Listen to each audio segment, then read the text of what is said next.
নমস্কাৰ বন্ধুসকল, আৰু এটা নতুন ভিডিঅ' লৈ আজি আহিলোঁ আপোনালোকৰ মাজলৈ। এয়া আজি আমি উপস্থিত আছোঁ চাইনাটাউন বেংকক। বেংককৰ অন্যতম আকৰ্ষণৰ কেন্দ্ৰবিন্দু হৈছে এই চাইনাটাউন বেংকক। আহকচোন আগলৈকে কি আছে আমি চাওঁ।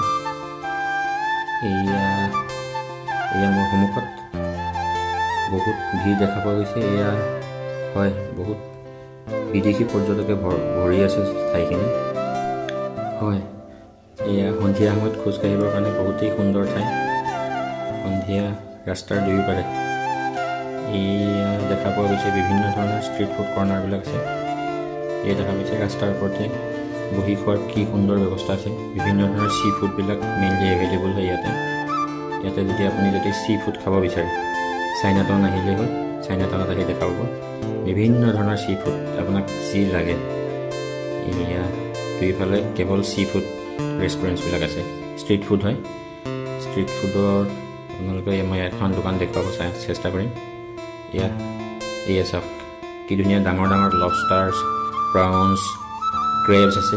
এয়া দেখা পাইছে জীয়াই ৰখা আছে। আপুনি জাষ্ট অৰ্ডাৰ কৰক, তাৰ পৰা পানীৰ পৰা উঠাই আপোনাক সুন্দৰভাৱে খোৱাৰ ব্যৱস্থা কৰি দিব। এয়া দেখিছে কিমান মানুহ বহি খাই আছে।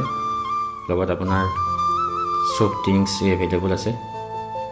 হাৰ্ড ড্ৰিংকছ, চফ্ট ড্ৰিংকছ দুয়োটাই এভেইলেবল। এয়া দেখিছে এই গোটেই ষ্ট্ৰীটটো ৰাস্তাৰ দুয়োফালে খালী চি ফুড। ৱাও, দেখা পাইছে জীয়া ক্ৰেবছ, কাটল ফিছ, অক্টোপাছ, লবষ্টাৰ, প্ৰাউন্স আৰু কিবা কিবি আছে, নাম নাজানো।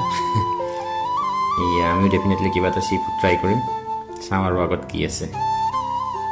এয়া হৈছে Chinatown Bangkok. Friends, I hope you liked the video. Please like, share, comment, and if you are viewing first time to my channel, please don't forget to subscribe. Thank you. Bye bye.